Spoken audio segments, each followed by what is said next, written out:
बिस्मिल्लाहिर्रहमानिर्रहीम। अल्हम्दुलिल्लाहि नहमदुहु व नस्तईनुहु व नस्तगफिरुहु व नऊज़ु बिल्लाहि मिन शुरूरि अनफुसिना व मिन सय्यिआति आमालिना मन यहदिहिल्लाहु फला मुज़िल्ल लहु व मन युज़लिल फला हादिय लहु व अशहदु अल्ला इलाहा इल्लल्लाहु वहदहु ला शरीक लहु व अशहदु अन्ना मुहम्मदन अब्दुहु व रसूलुहु सल्लल्लाहु तआला अलैहि व अला आलिहि व सहबिहि व बारक व सल्लम तस्लीमन कसीरन कसीरा। अम्मा बअद फ़अऊज़ु बिल्लाहि समीइल अलीम मिनश शैतानिर रजीम। बिस्मिल्लाहिर रहमानिर रहीम। या अय्युहल्लज़ीना आमनू ला तअकुलू अमवालकुम बैनकुम बिलबातिल इल्ला अन तकून तिजारतन अन तराज़िम मिनकुम वला तक़्तुलू अनफुसकुम इन्नल्लाह कान बिकुम रहीमा। मुअज़्ज़ज़ हाज़रीन किराम, ये मेरे लिए इंतहाई मसर्रत का बाइस है कि आज आप हज़रात के सामने एक ऐसे मौजू पर गुफ्तगू का मौका मिल रहा है जिसकी तरफ लोगों की तवज्जो बहुत कम है। वो मौजू है कि हमारे लेन देन और ख़रीद व फ़रोख्त के मामलात के बारे में हमारे दीन के क्या अहकाम हैं। हम जो कारोबार करते हैं उसकी कौन कौन सी सूरत जायज़ है और कौन कौन सी नाजायज़। इस गफलत की वजह यह है कि आज मुसलमानों की अक्सरियत ने दीन को सिर्फ मस्जिद तक महदूद कर दिया है। जब हम मस्जिद में आते हैं तब तो हम मुसलमान होते हैं। हमारी ये कोशिश होती है कि हम जो काम भी करें वो अल्लाह और उसके रसूल के हुक्म के मुताबिक करें। छोटे छोटे मसाइल हम उलमा और अपने अइम्मा से पूछने की कोशिश करते हैं, लेकिन जब हम बाज़ार में जाते हैं, दुकान पर जाकर बैठते हैं, अपने कारोबार पे जाते हैं, तो फिर हमारा दीन क्या कहता है, अल्लाह और अल्लाह के रसूल का क्या हुक्म है, ये हम यकसर नज़रअंदाज कर देते हैं। और ये सूरत हाल मुसलमानों के अंदर एक सोची समझी साजिश और मंसूबे के तहत पैदा की गई है। हुआ असल में यूँ कि जब तक मुसलमान सियासी लिहाज से गालिब रहे दुनिया में, तब तक तो हर मुसलमान की ये सोच होती थी, ये फ़िक्र होती थी कि मैं जो कर रहा हूँ, जो माल मैं कमा रहा हूँ, ये मेरा ज़रिया आमदन, ये माल मैं हलाल तरीके से हासिल कर रहा हूँ या हराम से। मुसलमानों की खुद भी सोच होती थी, बल्कि हुकूमत की तरफ से भी ये एहतमाम होता था कि मार्केट में कोई ऐसा शख्स कारोबार शुरू ना करे जिसको उस कारोबार के बारे में इस्लामी अहकाम का इल्म ना हो। मसलन हज़रत उमर रज़ी अल्लाह ताला अन्हो के बारे में सुनन तिरमिज़ी में ये मौजूद है। उनका ये फरमान कि ला यबीअ फ़ी सूक़िना इल्ला मन तफ़क्क़ह फ़िद्दीन, कि हमारे इस बाज़ार में, मदीना मुनव्वरा की मार्केट में, किसी ऐसे शख्स को ना बैठने दिया जाए, कारोबार ना करने दिया जाए जो अपने कारोबार के बारे में दीन के अहकाम से कमा हक़्क़ुहु वाकिफ़ ना हो। 13वीं सदी हिजरी के एक मरूफ मालकी फ़कीह हैं अल्लामा अर्रहूनी। उन्होंने अपने शेख अबू मोहम्मद रहमतुल्लाह अलैह के हवाले से ये ज़िक्र किया है। वो फरमाते हैं कि मैंने मराकश की मार्केटों और बाज़ारों में देखा, हुकूमत की तरफ से एक मुख्तसिब मुकर्रर होता था जो हर दुकानदार के पास जाकर पूछता, उसके कारोबार के बारे में इस्लामी अहकाम उससे मालूम करता। बिलखसूस ये कि इस कारोबार में सूद कब शामिल होता है। तो अगर वो दुकानदार सही जवाब दे पाता तो वो उसे वहाँ बैठे रहने देता, और अगर उसके बारे में वो इस्लामी अहकाम बताने में कामयाब ना हो पाता तो वो उसे कहता था कि यहाँ से अपना सामान उठाओ, ये दुकान बंद करो और चले जाओ, तुम्हें यहाँ कारोबार करने का हक नहीं है। ये सूरत हाल थी तब जब मुसलमान सियासी लिहाज से दुनिया में गालिब थे, जब सियासी लिहाज से मुसलमानों पर जवाल आया, सियासी और समाजी लिहाज से हम पीछे चले गए, हमारा दुश्मन गालिब आ गया सियासी लिहाज से, तो उसने एक साजिश और मंसूबे के तहत हमारे दीन को सिर्फ मसाजिद तक महदूद कर दिया। बाकी ज़िंदगी के मामलात के बारे में उसने मुसलमानों को ये जहन दिया कि तुम आज़ाद हो, जिस तरह चाहो कारोबार करो, मौलवी का काम सिर्फ मस्जिद तक है, बाकी हमारे मामलात में इसका कोई काम नहीं। जिसका नतीजा ये निकला कि आस्ता आस्ता हम इन मामलात के बारे में इस्लामी तलीमात को फरामोश करते गए, और आज मुसलमानों की अक्सरियत को कोई पता नहीं कि सूद क्या होता है, किस कारोबार में कब सूद आता है, और जो कारोबार हम कर रहे हैं इसके बारे में इस्लाम की तालीमात क्या है। अक्सरियत को बहुत थोड़े लोग हैं जिनकी ये सोच है कि हमारा दीन जो कहता है हमने उन अहकाम को मद्देनज़र रख कर अपना कारोबार करना है, बहुत थोड़े लोग हैं। तो आप हजरात खराज तहसीन के मुस्तहिक हैं, बिलखसूस जिन भाइयों ने ये प्रोग्राम रखा कि एक सोच पैदा की, एक फ़िक्र दी कि हमें ये मालूम करना चाहिए कि हमारे लेन देन और ख़रीदो फ़रोख्त के जो मामलात हैं उनके बारे में हमारा दीन क्या कहता है। गुफ्तगू को आगे बढ़ाने से पहले मैं ये चाहता हूँ कि पहले ये बता दूँ कि मालो दौलत के बारे में हमारे दीन, हमारी शरीयत का नुक्ता नज़र क्या है, क्योंकि मुसलमानों के अंदर एक ऐसा तबका भी है जो रूहानियत का अलमबरदार है। उनका ख्याल ये है कि मालो दौलत ये बहुत बुरी चीज़ है। मालो दौलत से तल्लुक़ रखते हुए इंसान अल्लाह का कुर्ब हासिल नहीं कर सकता।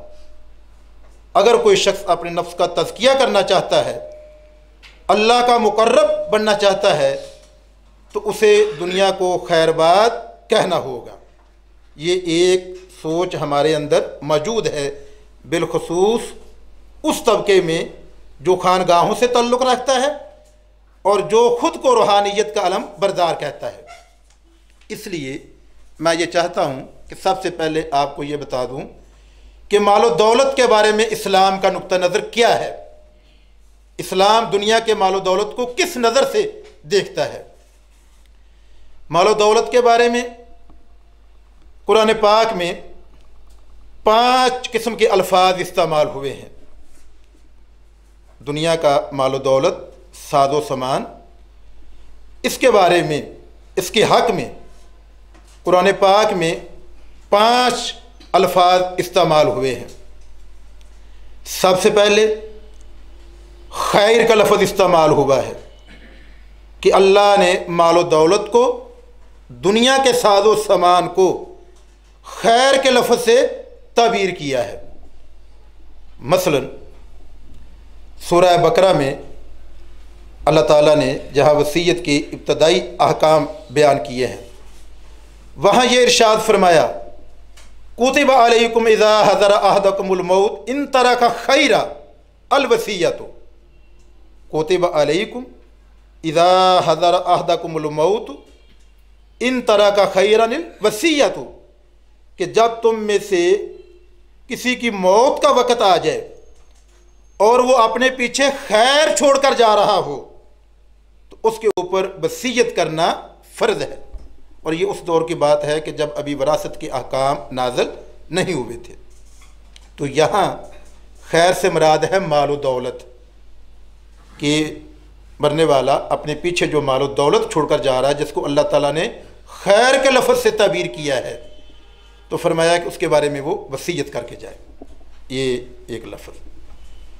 दूसरा लफ्ज़ कुरान में कई मकामात पर माल के लिए फ़ज़ल का लफ्ज़ इस्तेमाल हुआ है कि अल्लाह ने इसको माल दौलत को अपना फ़ज़ल करार दिया है।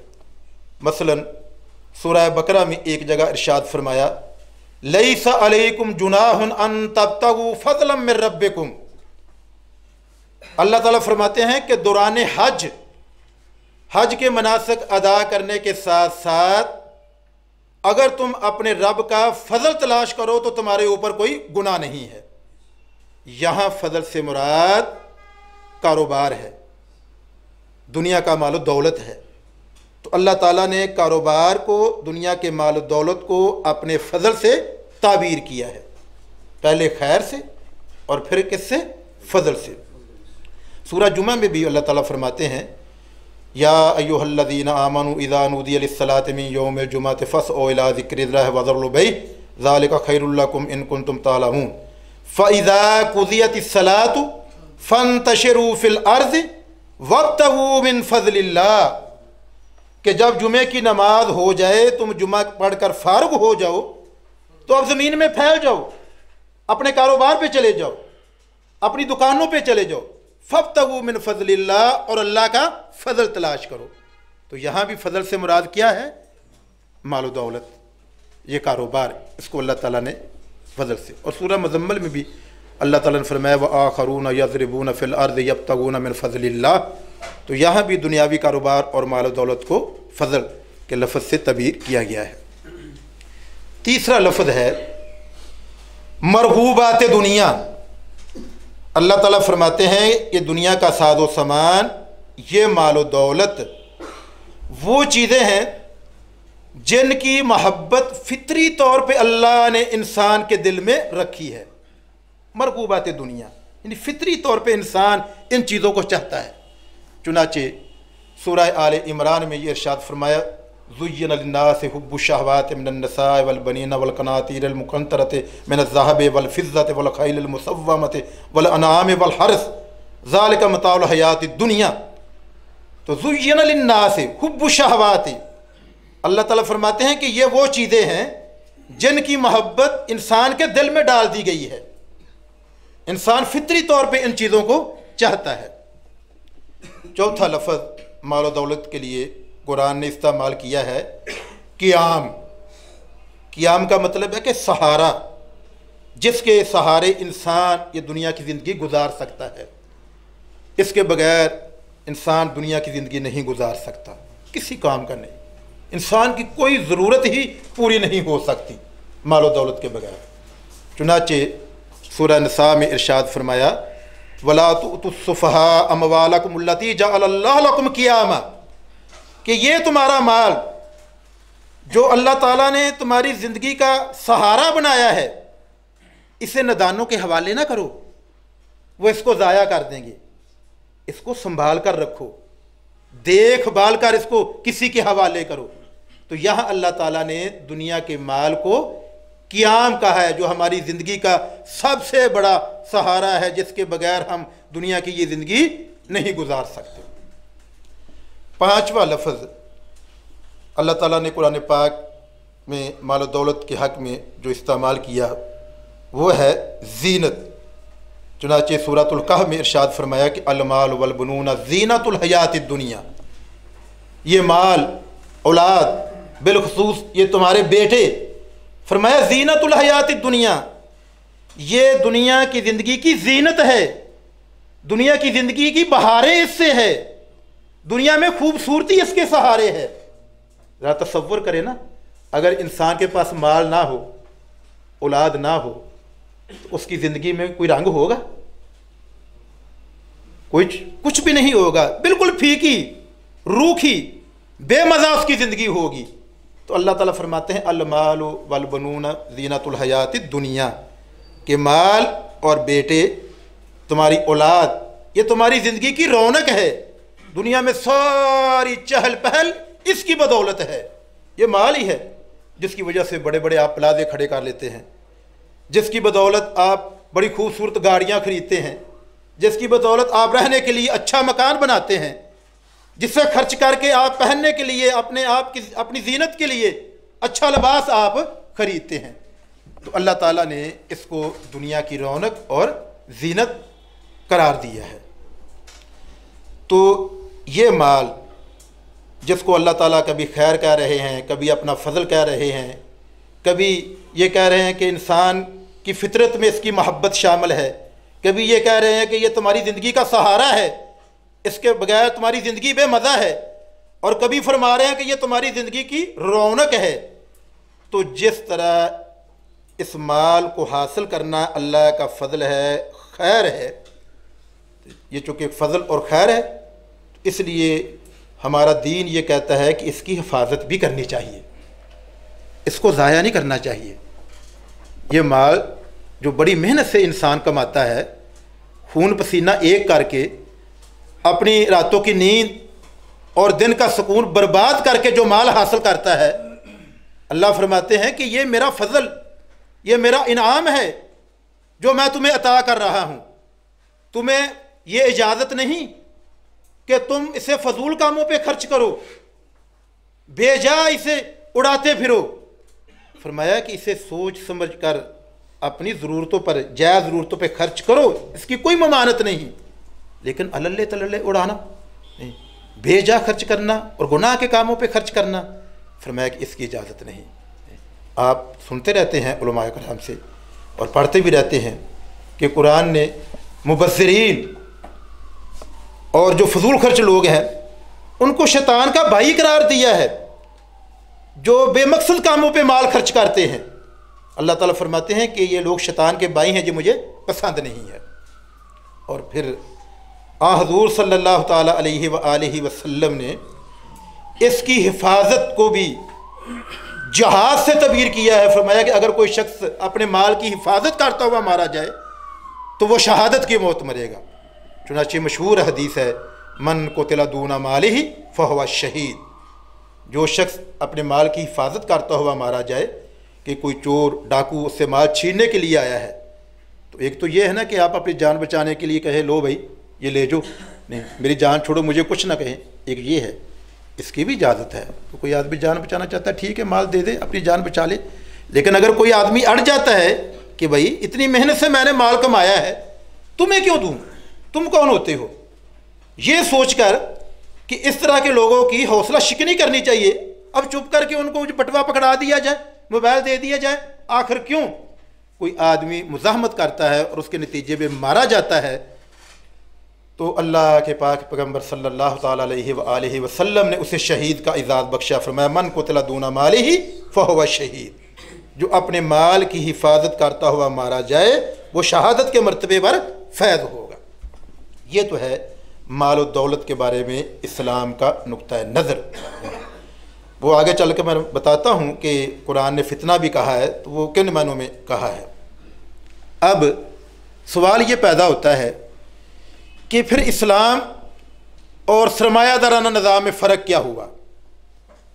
यही तो सरमायादार कहते हैं कि भाई ज़्यादा से ज़्यादा माल कमाओ, जितना ज़्यादा कमा सकते हो, और यही तरगीब इस्लाम दे रहा है। तो फिर फ़र्क क्या है।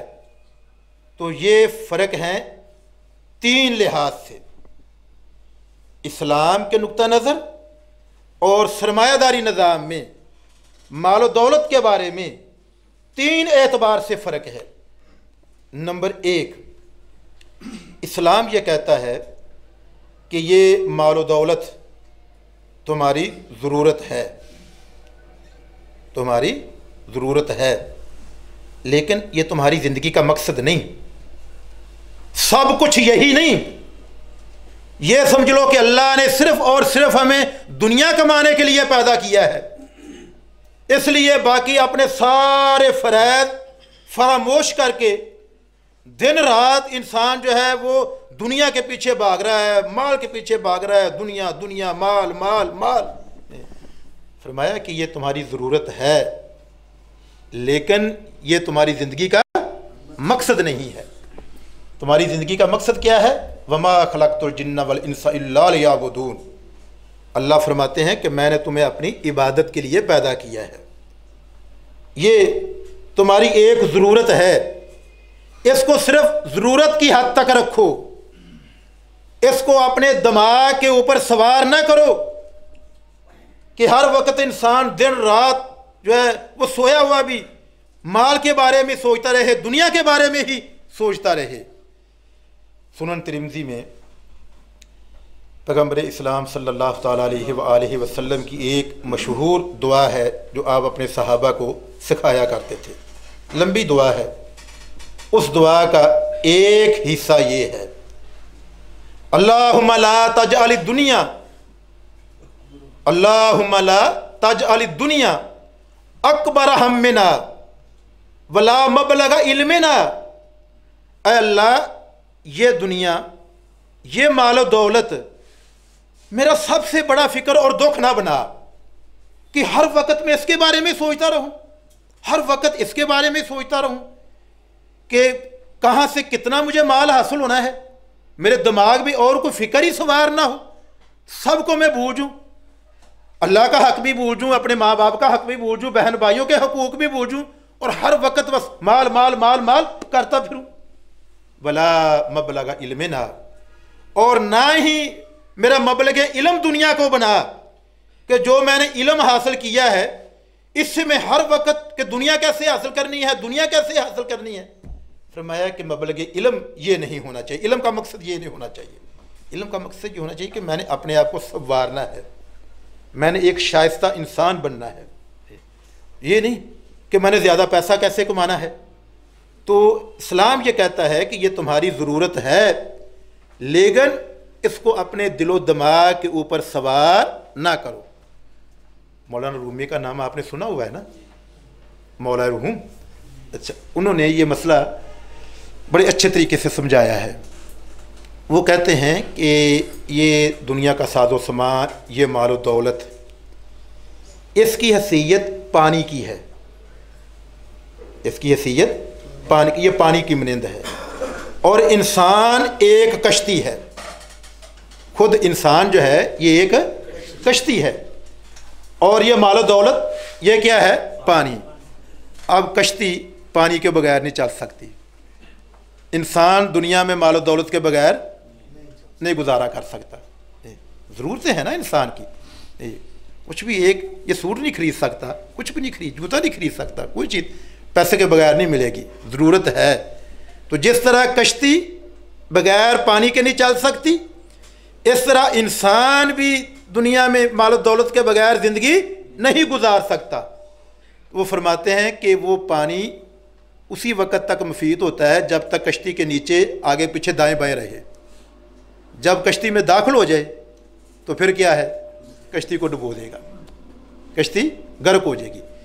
इसी तरह कहते हैं कि ये मालो दौलत उसी वक़्त तक इंसान के लिए फ़ायदेमंद है जब तक अपने दिलो दिमाग पे इसको सवार ना करे। जब दिलो दिमाग पे सवार करेगा तो फिर इंसान बाकी सब को भूल जाएगा, अपनी ज़िंदगी का मकसद भी फरामोश कर देगा। इसलिए कुरान जो है वो कभी तो ये कहता है, या अय्युहल्लज़ीना आमनू ला तुल्हिकुम अमवालुकुम वला बैउन अन ज़िक्रिल्लाह, कि ये मालो दौलत तुम्हें अल्लाह के ज़िक्र से गाफिल ना करे। कारोबार के पीछे लगकर, इसमें पढ़कर अल्लाह को नहीं बुलाना। कभी ये कहता है ला तुल्हिहिम तजारतुम वला बैउन अन ज़िक्रिल्लाह, कि ये कारोबार, ये खरीदो फरोख्त अल्लाह के बंदे को अल्लाह से गाफिल नहीं करती।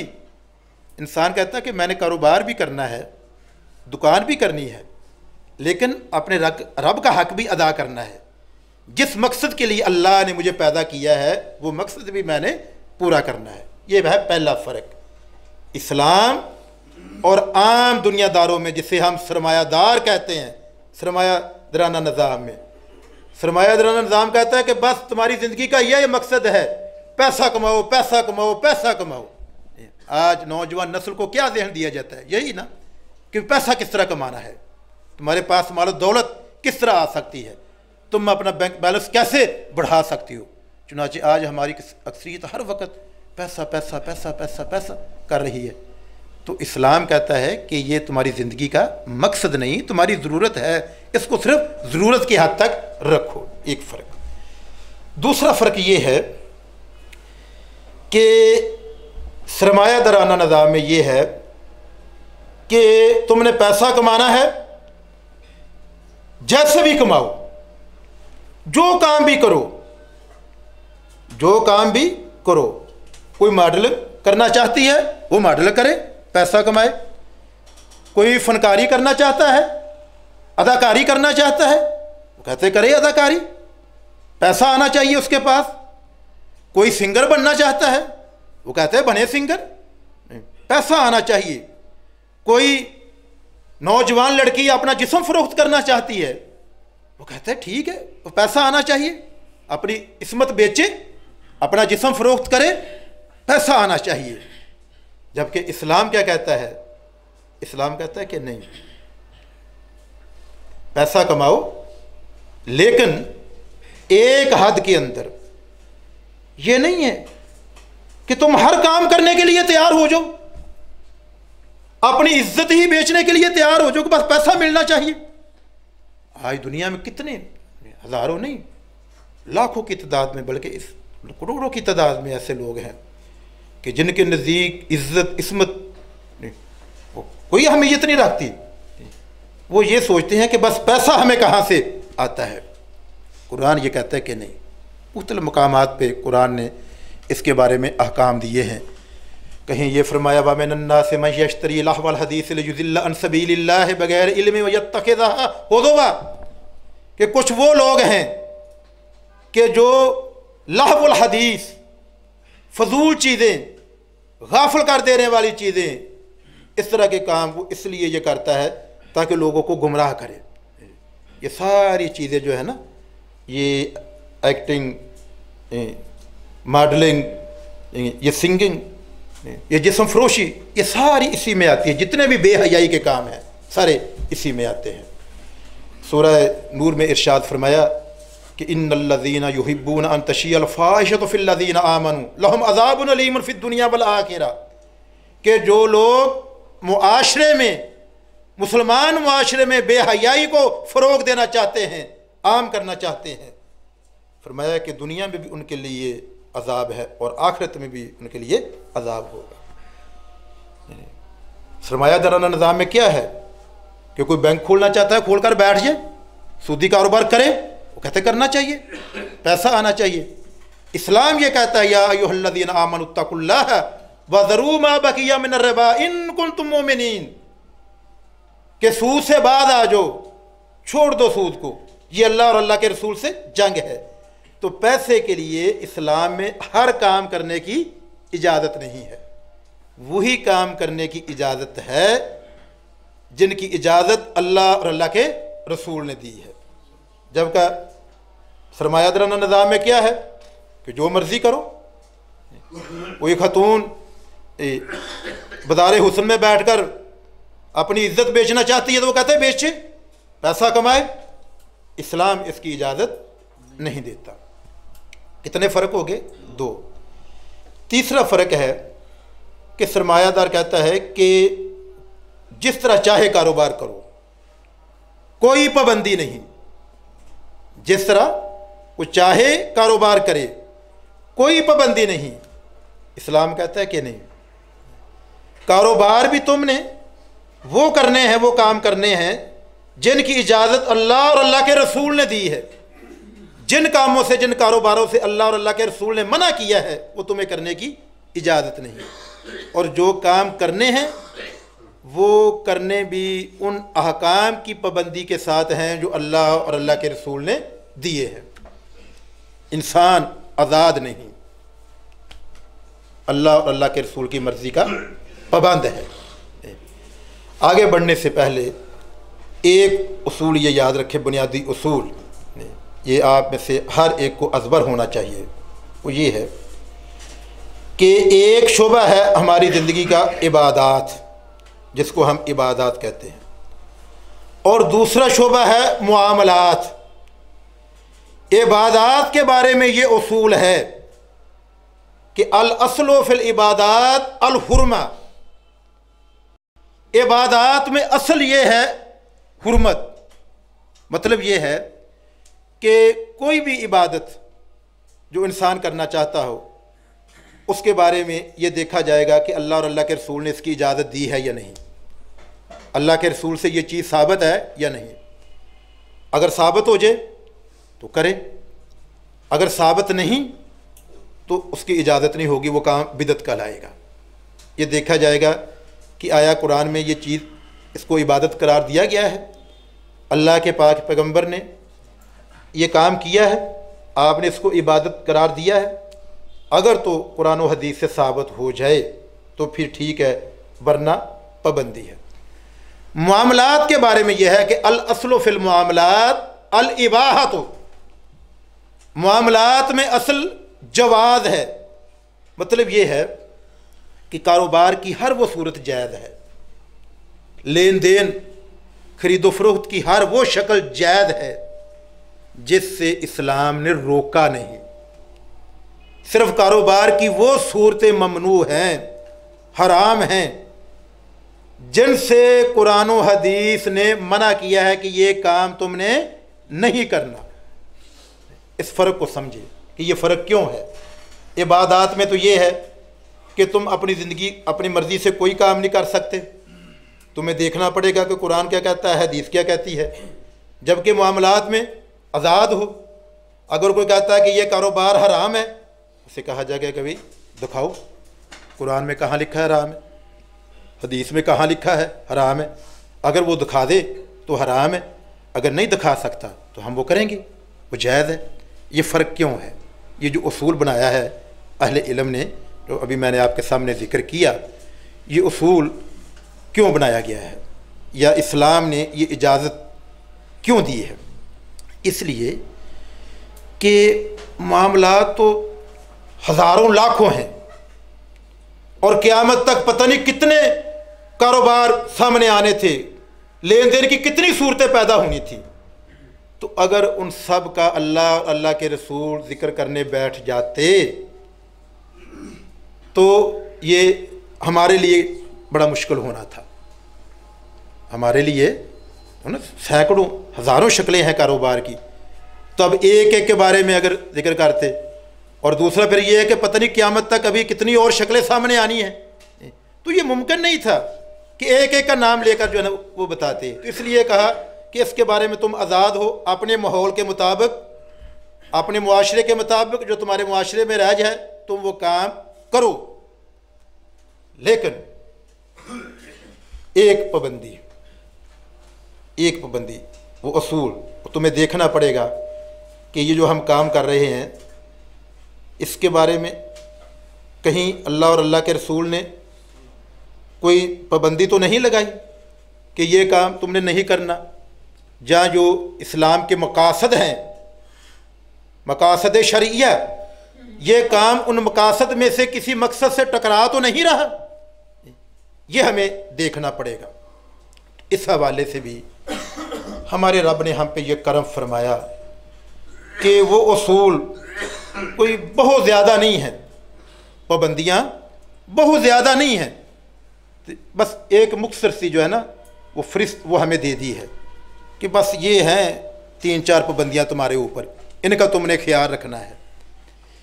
इन पाबंदियों का एहतमाम करके ख्याल रख कर तुम जो काम करना चाहो करो। कुछ उसूल, कुछ ज़ाब्ते दिए हैं और वो ज़्यादा नहीं, वो सिर्फ़ 3-4 है। अभी मैं आपके सामने ज़िक्र करता हूँ। वो 3-4 ज़ाब्ते हमें दे दिए, फरमाया कि इन ज़ाब्तों की पाबंदी करके ये उसूल तुम्हारे सामने रख दिए गए हैं, तो इन उसूलों की पाबंदी करके तुम जो काम करना चाहो वो करो, तुम आज़ाद हो। वो उसूल सिर्फ 3 हैं, जो मैं आपके सामने ज़िक्र करना चाहता हूँ। कितने असूल हैं? सिर्फ 3। नंबर 1 कि जो मामला भी आप कर रहे हैं, जो मामला भी आप कर रहे हैं, खरीदो फरोख्त का मामला, लेन देन का मामला, एक दूसरे के साथ जो कारोबार भी आप करना चाहते हैं, उसके बारे में पहली पाबंदी ये है कि वो सूद से पाक हो, उसमें सूद ना पाया जाए। वो मामला हर लिहाज से सूद से पाक होना चाहिए। बिल्कुल सूद का शैबा तक उसमें नहीं होना चाहिए। ये पहला असूल, पहली पाबंदी है कारोबार। दूसरी पाबंदी ये है कि जो लेन देन भी आप करना चाहें, करना चाहते हों, जो डील भी करना चाहते हों, उसमें गरर नहीं होना चाहिए। क्या नहीं होना चाहिए? गरर। गरर, गरर का मतलब है इबहाम, अनसर्टेनिटी, ये नहीं उसमें होनी चाहिए। इसकी तशरीह हम आगे चलकर इंशाल्लाह करेंगे कि ये क्या है। अभी सिर्फ ये मोटी मोटी चीज़ें जो है वो आपके सामने मैं रख रहा हूँ। नंबर 1 कि सूद नहीं होना चाहिए। सूद के बारे में अभी मैंने कुरान की आयत आपके सामने पढ़ी, या अय्युहल्लज़ीना आमनुत्तकुल्लाह वज़रू मा बकिया मिनर रिबा इन कुंतुम मुमिनीन वहल्लल्लाहुल बैअ वहर्रमर रिबा या अय्युहल्लज़ीना आमनु ला ताकुलुर रिबा अज़ाफ़म मुज़ाअफ़ा, कि सूद ना खाओ, सूद का शैबा तक उसमें नहीं होना चाहिए। ये बहुत बड़ा गुनाह है, बहुत बड़ा गुनाह। मैं इस गुनाह की तफसीलात में या इसकी कबाहतों की तफसीलात में नहीं जाना चाहता, क्योंकि आप माशाल्लाह सब जो है वो साहिब इल्म हैं। आप सुनते रहते हैं उलमा से कि सूद अल्लाह और अल्लाह के रसूल की निगाह में कितना बड़ा गुनाह है। पहला उसूल है कि सूद से पाक हो।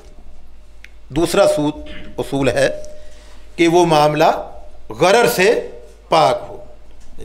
इसके बारे में भी हदीस भी है आपकी कि आपने गरर से मना किया। और जो सूरह निसा की आयत शुरू में मैंने आपके सामने पढ़ी, या अय्युहल्लज़ीना आमनु ला ताकुलू अमवालकुम बैनकुम बिल बातिल, तो इसके बारे में मुफस्सिरीन ने लिखा है कि बातिल में ये गरर भी शामिल है, कि जिस मामले में गरर पाया जाए वो भी इसमें ममानत में आता है। तीसरा उसूल है ज़रर। पहला उसूल क्या था? रिबा, सूद, जिसको हम सूद कहते हैं अपनी ज़बान में, अरबी में उसको रिबा कहते हैं। रिबा, रिबा से मना किया है। दूसरा उसूल क्या है? गरर, अनसर्टेनिटी, इबहाम, गैर यकीनी। और तीसरा उसूल क्या है? ज़रर, कि उसमें ज़रर ना पाया जाए। बड़ी मशहूर हदीस है, अक्सर उलमाए कराम और मुदर्रिसीन वो अपने दुरूस में और खुतबात में बयान करते रहते हैं। अल्लाह के पाक पैगम्बर सल्लल्लाहु ताला अलैहि वसल्लम का इरशाद ग़लामी है, ला ज़ररा वला ज़िरारा, ला ज़ररा वला ज़िरारा, कि ना तुम किसी को तकलीफ़ पहुँचाओ, नुकसान पहुँचाओ, और ना कोई दूसरा तुम्हें नुकसान पहुँचाए। ज़रर ये हमारी ज़बान में लफ्ज़ इस्तेमाल होता है, नहीं, नुकसान पहुँचाना। फरमाया कि ला ज़ररा वला ज़रारा। ये हदीस जो है ना, ये एक फ़िक़ही कायदे की हैसियत रखती है। फ़ुक़हा ने इससे बड़े मसाइल अख़ज़ किए हैं, निकाले हैं। फरमाया ला ज़ररा वला ज़रारा, कि ना तुम किसी को नुकसान पहुँचाओ और ना कोई तुम्हें नुकसान पहुँचाए। कुरान पाक में भी है, ला तज़लिमूना वला तुज़लमून, कि ना तुम किसी पर जुल्म करो, ना कोई तुम्हारे ऊपर जुल्म करे। किसी को ये इजाज़त नहीं है। इसकी तफसील हम आगे चलकर बयान करेंगे। तो हमने आज जो मसला डिस्कस किया है, उसमें पहले नंबर पे ये है कि इस्लाम की निगाह में माल और दौलत की क्या हैसियत है। तो इसके बारे में मैंने ज़िक्र किया है कि माल और दौलत के बारे में, इसके हक़ में कुरान ने 5 किस्म के अल्फाज इस्तेमाल किए हैं। नंबर 1 खैर, नंबर 2 फ़ज़ल, नंबर 3 मरगूबात दुनिया कि इनकी मोहब्बत इंसान की फितरत में शामिल है, नंबर 4 कि ज़िंदगी का सहारा, नंबर 5 ज़ीनत कि दुनिया की सारी रौनक और ज़ीनत जो है ये माल और दौलत की वजह से है। दूसरा मसला हमने ये डिस्कस किया है कि इस्लाम, माल और दौलत के बारे में इस्लाम और सरमायादारी निज़ाम में जो फ़र्क है, तो वो ये हमने बयान किया है कि वो फ़र्क जो है वो 3 एतबार से है। कितने एतबार से है? 3 एतबार से। तीसरे नंबर पे ये है कि इस्लाम ये कहता है कि कारोबार की हर वो सूरत जायज़ है जिससे अल्लाह और अल्लाह के रसूल ने रोका ना हो। लेन देन, खरीदो फरोख्त की हर वो शक्ल जायज़ है जिससे कुरान और हदीस ने मना ना किया हो।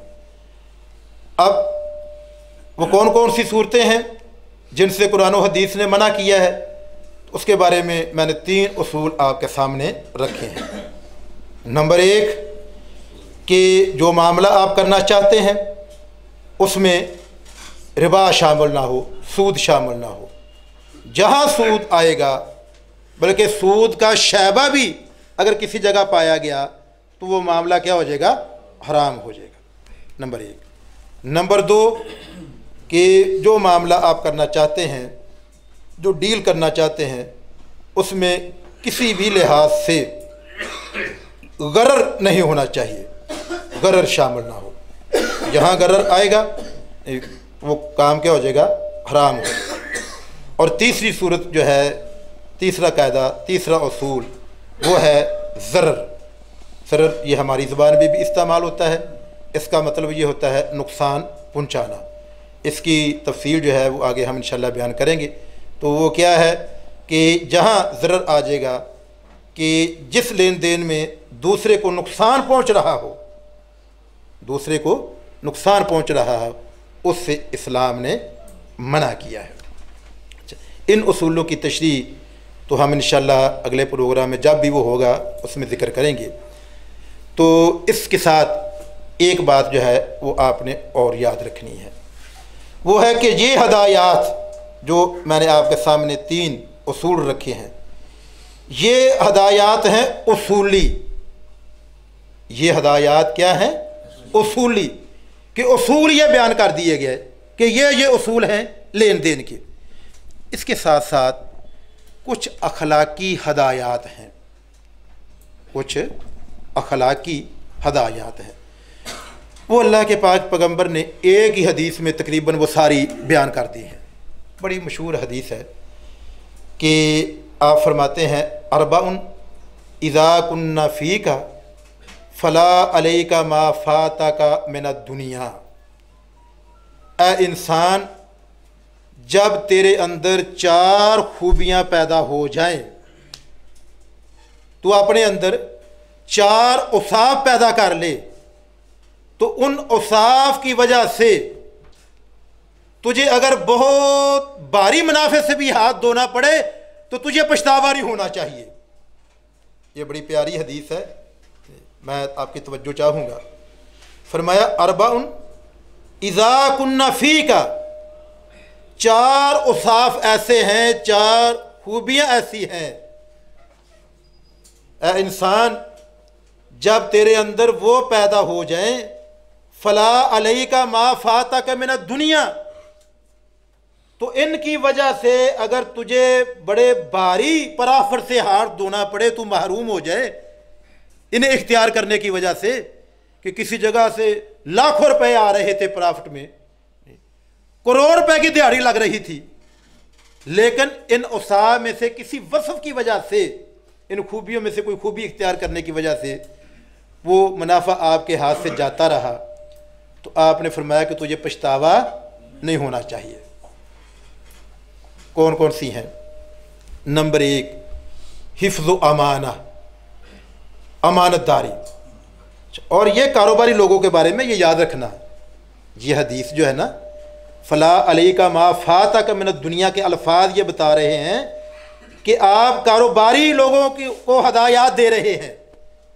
फरमाया हिफ्ज़ अमाना, अमानतदारी, किसी के साथ धोखा नहीं, फ्रॉड नहीं, बिल्कुल इखलास के साथ जो काम भी करना है ना, पूरी दयानतदारी के साथ। वसिद को हदीस, सच्चाई, सच्चाई। ये देखें, ये आज भी मुहज़्ज़ब दुनिया में कामयाब कारोबार की बुनियाद इन्हीं चीज़ों पर है। और कारोबार की दुनिया में वही कौमें कामयाब हैं जो अमानतदारी इख्तियार करती हैं, दयानतदारी से कारोबार करती हैं, कि खालिस चीज़ें नहीं है, कोई मिलावट नहीं, कोई हेरा फेरी नहीं, जो मिकदार डब्बे के ऊपर लिखी है अंदर से वही निकलेगी।